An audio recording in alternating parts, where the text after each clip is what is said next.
وہ استخارہ تو صرف اللہ سے مشورہ تھا، اور مشورہ اس فارم میں کہ جو میں یہ کام کرنے جا رہا ہوں نا، اگر میرے حق میں بہتر ہے تو ہو جائے، نہیں بہتر تو نہ ہو. یہ تو معاذ اللہ یعنی انہوں نے اس کی شکل ہی بگاڑ دی ہے. لیکن معذرت کے ساتھ ہمارے مسلمان اللہ سے کبھی یہ مشورہ نہیں کرتے کہ یا اللہ بہتر ہے تو ہو جائے، نہیں بہتر تو نہ ہو. کہتے ہیں یا اللہ بہتر ہے یا نہیں ہے، ہو جائے. تو یہ تو استخارہ نہیں ہے. استخارے کی بنیاد ہی انہوں نے جاڑی اکھاڑ کے رکھ دی ہے. پیچھے سے مجھے مشکات المصابی کی پہلی جلد ہے، وہ اوپر 2 جلدیں رکھی، ان میں سے پہلی والی جلد دے دیں. میں ان کو استخارے والی دعا بھی صحیح بخاری میں جو آئی ہے نا وہ بتا دوں. یعنی انہوں نے استخارے کا حلیہ بگاڑ گئی، تو مستقبل کی خبریں پتہ کروا رہے ہوتے ہیں. وہ استخارہ تو کہیں بھی موجود نہیں، استخارہ بالکل ڈیفرنٹ چیز تھا. صحیح بخاری میں حدیث ہے، جابر بن عبداللہ رضی اللہ تعالیٰ عنہ باقی اصحاب کہتے ہیں کہ اللہ کے محبوب صلی اللہ علیہ وآلہ وسلم ہمیں دعائے استخارہ اس طرح تعلیم کیا کرتے تھے جس طرح قرآن کی آیات. آپ اندازہ لگا لیں. اور ہمیں ہر اپنے دنیاوی معاملے میں مشورے کی طرف آپ علیہ السلام استخارے کی ترغیب دلایا کرتے تھے. اچھا آپ یہ دیکھیں کہ اس کا تعلق دنیا کی چیزوں کے ساتھ، میں دعا بھی آپ کو پڑھ کے بتا دوں گا، دین کے ساتھ نہیں ہے. کوئی شخص یہ نہیں استخارہ کر سکتا کہ میں استخارہ کروں کہ سنی ٹھیک ہے یا شیعہ. دین کے اوپر آپ کو علمی دلائل دیکھنے. بعض لوگ اس طرح کے استخارے بھی کر رہے ہوتے ہیں، اور ماشاءاللہ بریلوی استخارہ کرتے ہیں تو دیوبندی غلط نکلتے ہیں، دیوبندی استخارہ کرتے ہیں بریلوی غلط نکلتے ہیں. کیونکہ استخارہ وہ ہو نہیں رہا ہوتا، وہ ان کا اپنا ایک آپ سمجھ لیں خود ساختہ قسم کا استخارہ ہوتا ہے، اس کا قرآن و سنت سے کوئی تعلق نہیں. پہلی بات کلیئر کر لیں، استخارے کا تعلق صرف دنیاوی معاملات کے، دنیاوی لین دین، دنیاوی کوئی شخص یعنی کاروبار شروع کرنا چاہتا ہے، کوئی اگرچہ یہ بھی الٹیمیٹلی دین میں آتا ہے لیکن دنیاوی معاملات کی بات ہو رہی ہے، عقائد کی نہیں. شادی کہیں کرنا چاہتا ہے، کوئی کسی کے ساتھ معاملہ کرنا چاہتا ہے، یہ والا دینی معاملات کو قرآن و سنت سے اخذ کیا جائے گا، اس میں استخارے کے اوپر رلائی نہیں آپ کریں گے. میں نے کئی دفعہ بتایا کہ ٹیکسلا میں ایک بھائی تھے تو وہ کہتے ہیں میں استخارہ کر کے قادیانی ہو گیا ہوں، مجھے اشارہ ہوا آپ قادیانی ہو جائیں. اور یہ تو بہت چھوٹی چیز ہے. لوگ تو خواب میں نبی علیہ السلام کے اوپر یہ بات کر رہے ہوتے ہیں کہ نبی علیہ السلام خواب میں انہوں نے کہا کہ فلاں ٹھیک ہے فلاں غلط ہے. دوسرے کہہ رہے ہوتے ہیں جو فلاں غلط ہے، جب وہ خواب دیکھتا ہے وہ کہتا ہے نہیں یہ فلانا جو ہے نا وہ غلط ہے، اسی تو ٹھیک ہے. تو اس میں میرا ایک کلپ بھی ہے مولانا طارق جمیل صاحب کا خواب، اس میں نے ڈیٹیل سے اس کے اوپر ڈسکشن کی. آج میں اس کو سکپ کرتا ہوں. یہ جو حدیث ہے نا جی، میں استخارے کے اوپر جو حدیث ہے صحیح بخاری اور صحیح مسلم دونوں کے اندر یہ حدیث موجود ہے. اور مشکات المصابی میں آپ کو جو نفلی نماز کا چیپٹر ہے نا اس کے اندر آپ کو یہ استخارے والی حدیث مل جائے گی. یہ انٹرنیشنل نمبر کے مطابق مشکات میں اس کا نمبر ہے 1313 1313، بخاری میں ہے 1162 صحیح بخاری میں. جابر بن عبداللہ کہتے ہیں رسول اللہ صلی اللہ علیہ وآلہ وسلم معاملات کے بارے میں ہمیں اس اہتمام کے ساتھ استخارہ سکھاتے جس طرح آپ ہمیں قرآن کی سورت سکھاتے تھے.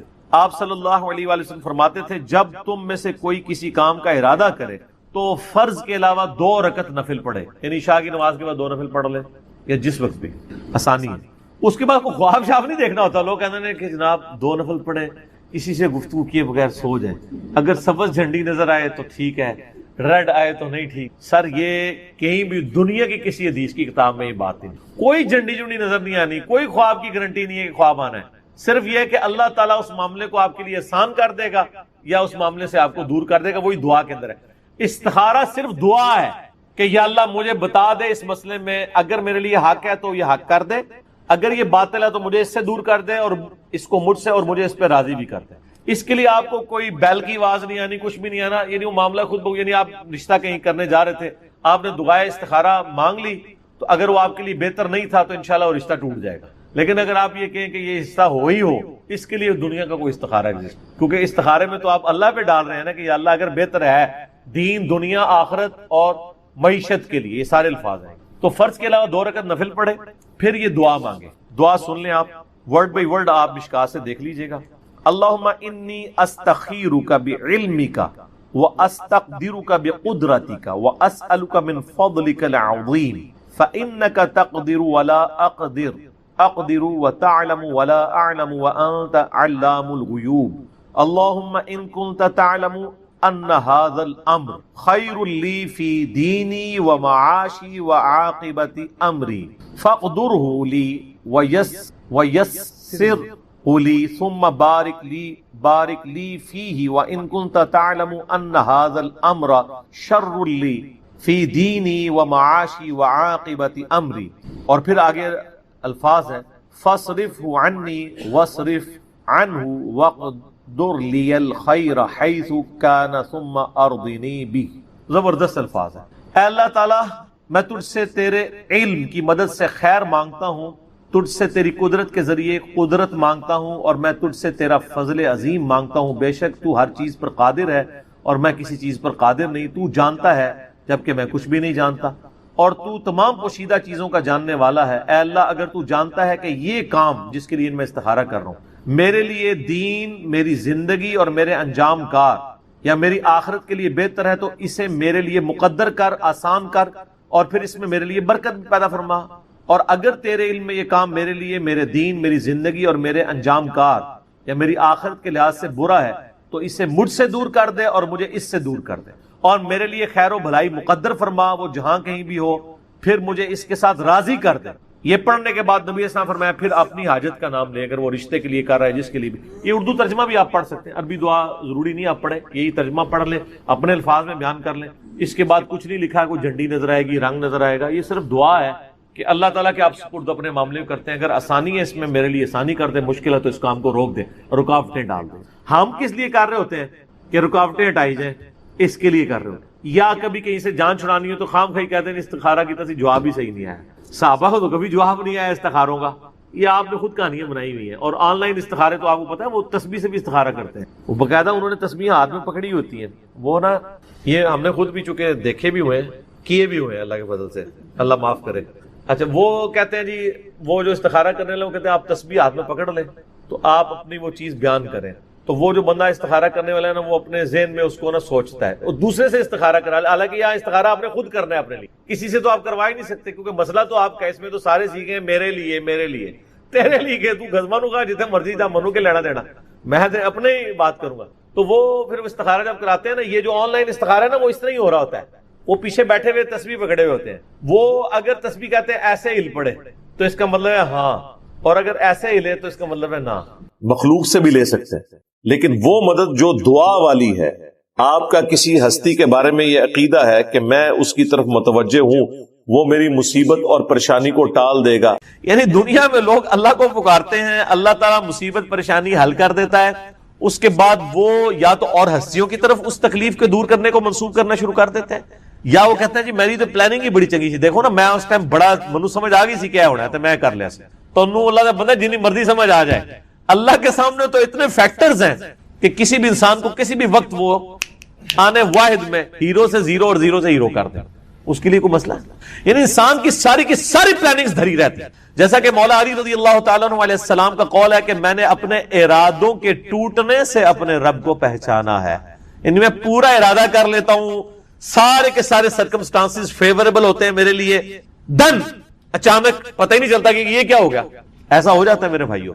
اور یہی چیزیں بیسیکلی اللہ تعالیٰ اپنا آپ انسان کو دکھاتا ہے کہ کوئی شخص اللہ تعالیٰ سے کبھی بھی آزاد نہیں ہو سکتا، حتیٰ کہ آپ دیکھ لیں سورۃ الکہف میں آیا کہ اے نبی علیہ السلام کبھی ایسا نہ ہو کہ آپ یہ ایک بات کہیں کہ میں کل یہ کام کروں گا اور آپ انشاءاللہ نہ کہیں، ایسا کبھی نہیں ہونا چاہیے، انشاءاللہ کے ساتھ کہنا ہے۔ اگر وقت کے پیغمبر کو یہ بات کی جا رہی ہے، ہمارے محبوب صلی اللہ علیہ وآلہ وسلم کو، کہ آپ نے کبھی مستقبل کے بارے میں انشاءاللہ کے بغیر بات نہیں کرنی، کبھی نہیں کرنا ہے میں کام کروں گا، مگر یہ کہ انشاءاللہ ماشاءاللہ کے ساتھ، کیونکہ انسان تو صرف ان فیکٹرز کو دیکھ رہا ہوتا ہے نا جو آپ کے سامنے۔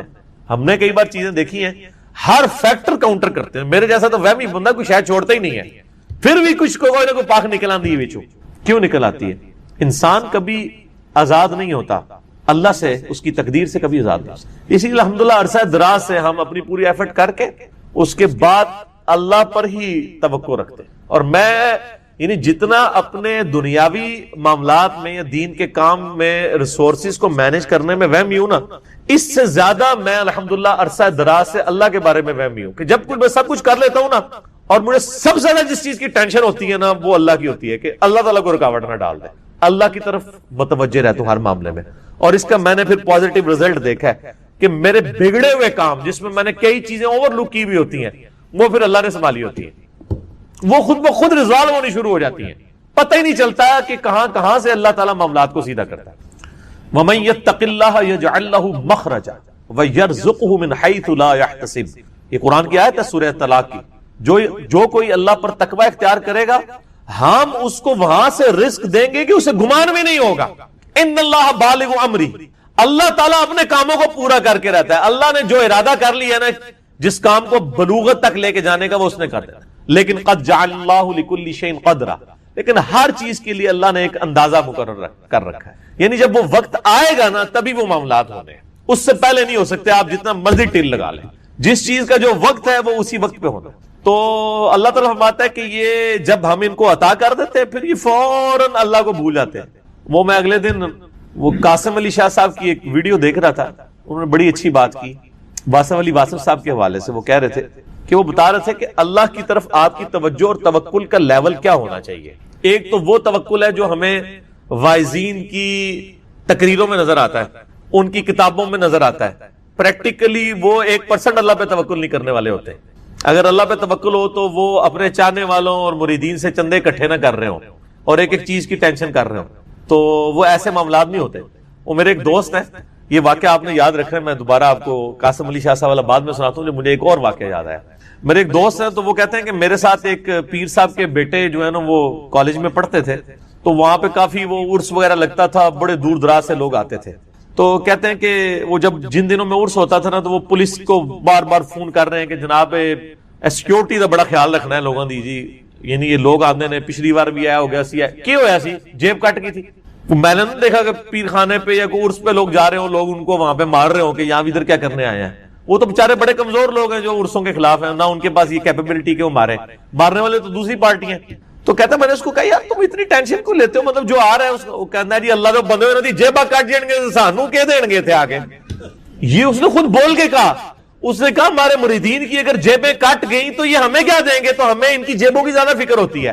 اور مریدین اس نیت سے جا رہے ہیں کہ پیر صاحب جو ہے نا وہی ہماری حفاظت کرنے والے ہیں، اور پیر صاحب آپ کی جیب کی حفاظت کے لیے خود پولیس کے محتاج ہیں. آپ اندازہ کر لیں.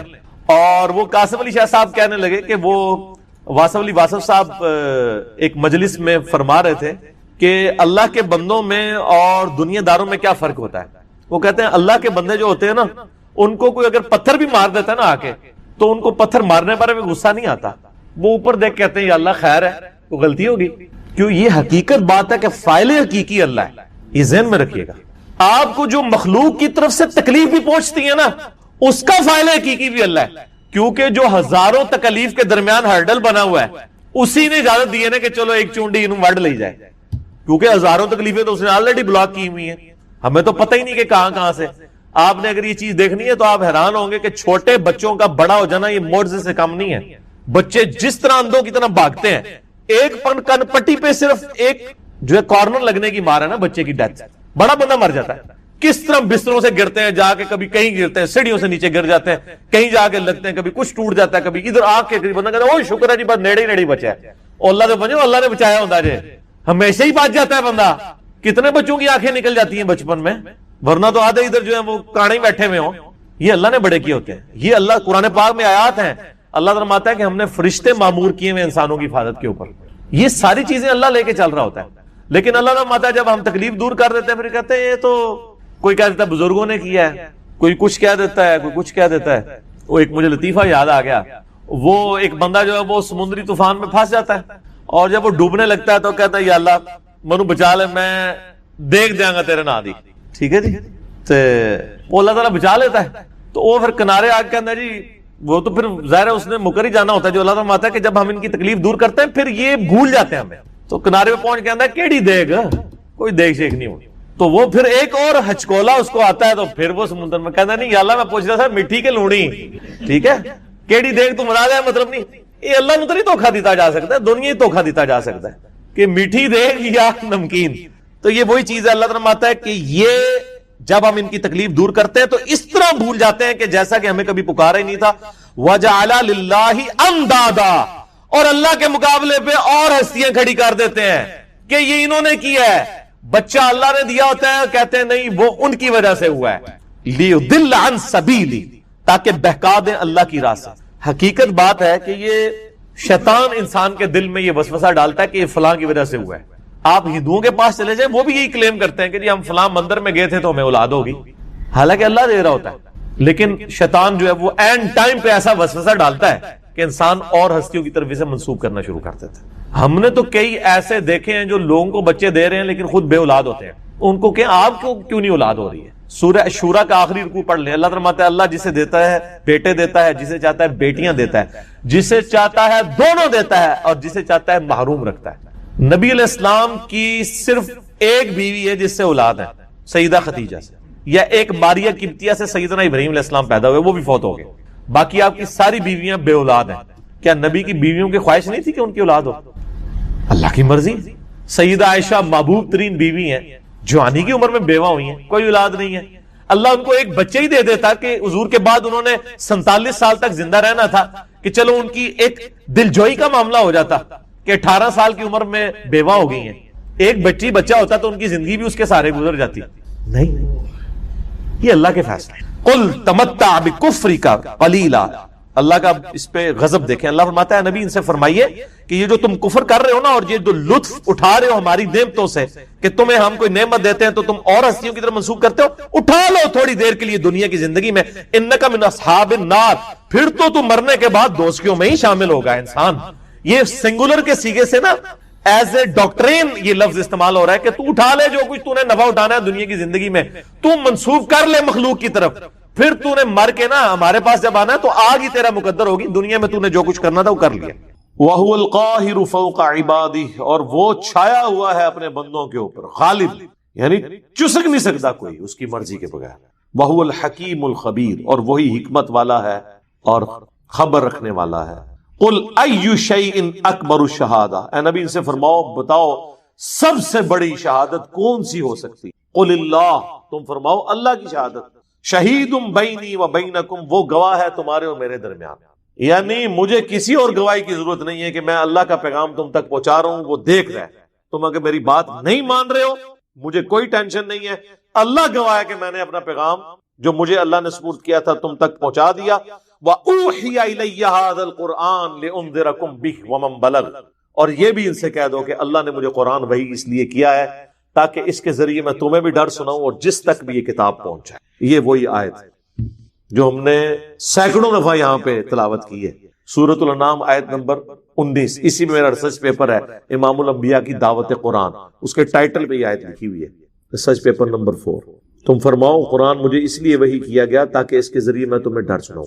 اچھا مجھے بتائیں, اگر اللہ کے نبی جن کی پرائمری رسپانسبلٹی تھی کہ انہوں نے قرآن کے ذریعے لوگوں کو آخرت کا ڈر سنانا ہے, اللہ کی طرف مائل کرنا ہے, تو اس کا مطلب ہے کہ اس سے بیسٹ سلیبس تو کوئی نہیں ہو سکتا. رسول اللہ سے بڑا ٹیچر کوئی نہیں صلی اللہ علیہ وآلہ وسلم, قرآن سے بہترین سلیبس ہی کوئی نہیں ہے. تو یہ بابوں نے اپنی کتابیں لکھ کے امت کو کیوں تھمائی ہوئی ہیں؟ ان سے ذرا پوچھیں. فضائل اعمال, فضائل سنت, 14 ستارے, یہ پکڑ کے کیوں انہوں نے حوالے کیے ہوئے ہیں؟ کہ قرآن میں کوئی نقص تھا؟ اور حکم یہ ہو رہا ہے کہ اے نبی تم نے بھی اس قرآن کے ذریعے تبلیغ کرنی ہے, اور جس تک بھی پہنچے. قرآن پہنچا, لیکن آپ دیکھ لیں کیا خدمت کی ان لوگوں نے. 1000 سال سے اسلام یہاں آیا ہوا ہے, کسی نے قرآن کا ترجمہ نہیں کیا. یہ تو پچھلے 100-150 سال میں ہی ترجمے ہوئے. بخاری کا پہلا ترجمہ 1920 میں ہوا ہے, آلموسٹ 100 ایئرز پہلے. پہلے ان سے پوچھیں آپ کیا کرتے رہے؟ یہاں کی لوکل لینگویج تھی فارسی, پھر اردو بن گئی. قرآن فارسی میں ٹرانسلیٹ کیوں نہیں کیا؟ شاہ ولی اللہ دہلوی نے پہلی دفعہ کیا. 5 سال تک چھپے رہے, لوگوں نے فتوے جاری کر دیے. یہ قرآن عربی میں تھا, اس نے تحریف کر کے فارسی میں کر دیا. کیونکہ ولی اللہ دہلوی نے یہ یعنی آبزرو کیا انہوں نے کہ بھئی اس قوم کا تو کوئی حال نہیں ہے. قرآن تو نہ انہوں نے عربی سیکھنی ہے, نہ ہمارے ابا اجداد نے سیکھی, نہ انہوں نے سیکھنی ہے. تو نہ انہوں نے عربی سیکھنی ہے, نہ انہوں نے قرآن پہ چلنا ہے, تو بہتر ہے قرآن کو نیٹو لینگویج میں کر دیا جائے. جس نے ہم نے یوٹیوب کا موڈ اختیار کیا ہے, ہمیں پتہ ہے کہ مدرسوں میں انہوں نے کوئی دین نہیں سکھانا, نہ انہوں نے صحیح بات لوگوں کو بتانی ہے, تو پھر ہم الٹیمیٹلی یہ جو ایک ڈیجیٹل موڈ ہمارے پاس موجود ہے ہم لوگوں تک بات پہنچائیں. تو جب فتوے جاری ہوئے 5 سال تک وہ چھپتے پھرے. یہ آج آپ کو فیشن نظر آ رہا ہے نا, یہ سارے بزرگان دین کے جو لیٹسٹ 20ویں صدی کے بزرگان دین ہیں, ان کے ترجمے یہ زدم زدہ ہوئے ہیں. جب ایک ہوا دوسرے نے کہا اچھا میں بھی کرتا ہوں. شاہ ولی اللہ دہلوی کے بیٹے نے اردو میں ترجمہ کر دیا, پھر آگے دیوبندی اس ترجمے کو لے کے چلے تو بریلویوں کو فکر پڑ گئی, انہوں نے اپنا ترجمہ کر لیا. پھر بریلویوں کے اندر اپنے ترجمے شروع ہو گئے, پھر شیعہ نے کہا کہ چلو ہم بھی اپنا ترجمہ کرتے ہیں. یہ انہوں نے زدم زدہ کیا ہے. میں علا وجہ بصیرت آپ کو کہہ رہا ہوں, ان کے اسلام کے ساتھ زیرو انٹرسٹ تھا. ورنہ مجھے بتائیں جن بابوں کے نام یہ وضو کے ساتھ لیتے ہیں انہوں نے کیوں نہیں ترجمے کیے؟ اس لیے کہ وہ ان سے زیادہ سمجھدار تھے, ان کو پتا تھا کہ چودراہٹ ختم ہو جائے گی اور دیکھ لیں ہو گئی ہے. ویژن ہے سی ویسے اے چیز میں بابیاں دی مننا کہ انہوں نے پتا سی کہ کام پہ جانا اور پہ گیا. ان کو مجبورن کرنی پڑی, اللہ کی تقدیر غالب آ گئی. نہ کرتے تو کیا کرتے, کیونکہ وہ جب ایک کام شروع ہو جائے دراڑ ڈل جاتی ہے نا. تو اپنی طرف سے انہوں نے اپنے ترجمے تفسیریں کر کے کوشش کی کہ قرآن کے فتنے کو, جس کو یہ فتنہ سمجھتے ہیں آزمائش, دبایا جائے, لیکن الٹا گلے پڑ گیا. کیا کرتے, اور آج ان کے لیے مصیبت بنی ہوئی ہے. احادیث کے ترجمے بھی ہو رہے ہیں. اب لوگ کہتے ہیں جناب کہ وہ ایک دیوبندی نے کتاب لکھی ہے مناقب ابی حنیفہ, اس کے مقدمے میں لکھا ہے دور حاضر میں حدیث کی کتابوں نے زندیقیت کا دروازہ کھول دیا ہے. پہلے ہم لوگوں کو مسئلہ بتاتے تھے, لوگ سن لیتے تھے. آپ جب مسئلہ بتاتے ہیں وہ کہتے ہیں دسو کتنے لکھے ہے, پوچھنا ہے لوگوں نے. شکر کرو کہ آپ پوچھ رہے ہیں. ایک او وقت آنا ہے پہلے ایک تو ترن گے, پھر کہیں گے ماما کی تو بیان کیتے ہی نہیں کیتا تھے اعلان کر. اے دن دور نہیں جے, ابھی تو آپ سے یہ لادہ پوچھتے ہیں نا سر یہ وہ جس طرح ہمارے ایک بھائی فون کر کے کہتے ہیں مولانا یہ کہاں لکھا ہوا ہے, کوئی آیت ہے, کوئی حدیث ہے. اے اس دن تو ڈر جاؤ تو لوگ کنوں پکڑ کے تو اللہ بن گے کہ ایک کر رہے ہو تسی, کوئی چیز لکھی ہے کدھر. تو انہوں نے بڑی ہوشیاری کے ساتھ ترجمہ نہیں کیا, انہیں پتا تھا کام ڈل جانا ہے اور ڈل گیا. یہ اسلام کی خدمات ہے جی. کسی نے بخاری کا ترجمہ نہیں کیا, بتائے نا جی, کوئی لائے نا جی اے جی سلطان باہو نے قرآن کا ترجمہ کیتا جی. مزہ آ گیا تھوڑی گل, ٹھیک ہے نا جی. انہوں نے کیوں کرنا تھے میرے بھائی, انہوں نے اپنی شاعریاں لکھ کے آپ کو حوالے کی, اپنی کتابیں حوالے کی تاکہ آپ قرآن و حدیث سے دور رہیں.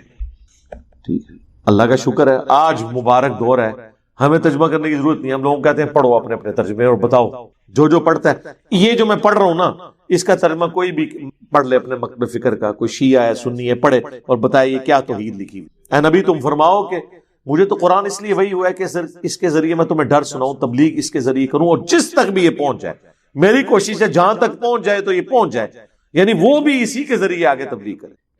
اَإِنَّكُمْ لَتَشْهَدُونَ أَنَّ مَعَ اللَّهِ آلِهَةً أُخْرَى, کیا تم اس بات کے اوپر گواہی دیتے ہو کہ اللہ کے ساتھ کوئی اور الہ بھی ہے؟ قُلْ لَا أَشْهَدُ, اے نبی تم فرماؤ میں تو اس طرح کی کوئی گواہی نہیں دیتا. قُلْ إِنَّمَا هُوَ إِلَٰهٌ وَاحِدٌ, اے نبی تم فرماؤ کہ وہ تو نہیں ہے مگر اکیلا یکتا الہ معبود. وَإِنَّنِي بَرِيءٌ مِّمَّا تُشْرِكُونَ, اور میں اعلان برات کرتا ہوں ہر اس ہستی سے جسے تم اللہ کے ساتھ شریک ٹھہراتے. میرے بھائی میٹھی میٹھی باتیں تو ہو ہی نہیں سکتی نا. قرآن تو پھر کڑوی بات کرتا ہے. قرآن صرف توحید بیان نہیں کرتا, جو توحید کے مقابلے پہ طاغوت ہے اس کی نفی بھی کرتا. یہاں سے آ کے ہمارا اختلاف شروع ہو جاتا ہے. ہمارے واعظین صرف تبلیغ کا ایک رخ بیان کرتے ہیں, اس کی وجہ سے دنیا میں کوئی تبدیلی نہیں آئی, عقائد کی کوئی اصلاح نہیں ہوتی, کیونکہ نیگیٹو پہلو وہ بتاتے ہی نہیں ہیں ڈر کے مارے. جب تک آپ نیگیٹو پہلو کو ہائی لائٹ نہیں کریں گے پازیٹیو کی قدر لوگوں کے دلوں میں نہیں آئے گی. عربی میں کہا جاتا ہے نا کہ چیزیں اپنی ضد سے پہچانی جاتی ہیں. اندھیرا نہ ہو تو اجالے کی قدر نہیں آتی, پیاس نہ ہو ٹھنڈے پانی کی قدر نہیں آتی. اسی طریقے سے جب تک آپ بابوں کی پھیلائی ہوئی گمراہی کو ہائی لائٹ نہیں کریں گے تب تک لوگوں کو پتہ ہی نہیں چلے گا کہ توحید میں کس لیول کا رکھنا اس امت میں ڈال دیا گیا.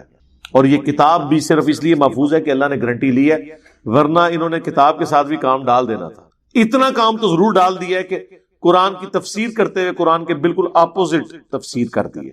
پہلے صفحے سے ہی تعریف شروع کر دی ہے. ایاک نعبد و ایاک نستعین ترجمہ سب نے یہ کیا ہے, تیری عبادت کرتے ہیں, تجھی سے مدد مانگتے ہیں, تجھی سے دعا مانگتے ہیں. آگے چھوٹا سا حاشیہ لگا ہوگا, یہ جو بزرگان دین کو پکارا جاتا ہے, اولیاء اللہ سے مدد مانگی جاتی ہے, یہ بھی اللہ ہی سے ہوتی ہے. یعنی وہ اللہ کو بتانا چاہ رہے ہیں کہ تو نے ادھوری بات کی تھی, ہم نے کمپلیٹ کر دی ہے. ہاں, تفسیر عثمانی دیوبندیوں کی سب سے مشہور تفسیر محمود الحسن دیوبندی, دیوبند کے آپ سمجھ لیں بڑوں میں سے, انہوں نے ترجمہ لکھا تھا. اس کے اوپر حاشیہ بعد میں لکھا شبیر احمد عثمانی نے, جنہوں نے محمد علی جناح کا جنازہ پڑھایا تھا. تقی عثمانی صاحب کے ابا جی کے استاد مفتی شفیع صاحب کے. اور تفسیر کیا لکھ رہے ہیں ایاک نستعین کی, کہ یہ بزرگوں سے جو مدد مانگی جاتی ہے نا, یہ اللہ کے اذن سے ہی ان کے بارے میں. اسی وجہ سے سعودی والوں نے پھر اس پہ پابندی لگائی تھی کہ یار یہ کیا کہ یہ کیا ہو رہا ہے. وہ پریشان ہو گئے کہ یہ کیا ہو رہا ہے, پابندی لگا دی. الذین آتیناہم الکتاب, وہ لوگ جنہیں کتاب دی گئی ہے, یعرفونہ کما یعرفون ابناءہم, وہ رسول اللہ کو اس طرح پہچانتے ہیں جس طرح اپنے بیٹوں کو. یعنی یہودیوں کے بارے میں جنہیں کتاب دی گئی تھی, ان کی کتابوں میں نبی علیہ السلام کی پروفیسیز موجود تھی. میں نے قرآن کے تعارف میں بھی تورات اور انجیل کی آیات ٹیمپرڈ فارم میں بھی آج جو موجود ہے بائبل وہ پیش کی تھی کہ نبی علیہ السلام کے بارے میں پروفیسیز موجود ہیں، اور اللہ نے اس کو بیان کیا. یہ اس طرح پہچانتے ہیں جس طرح اپنی اولاد کو پہچانا جاتا ہے کہ یہ وہی پیغمبر آخر الزمان ہیں جن کی پروفیسیز ہماری کتابوں میں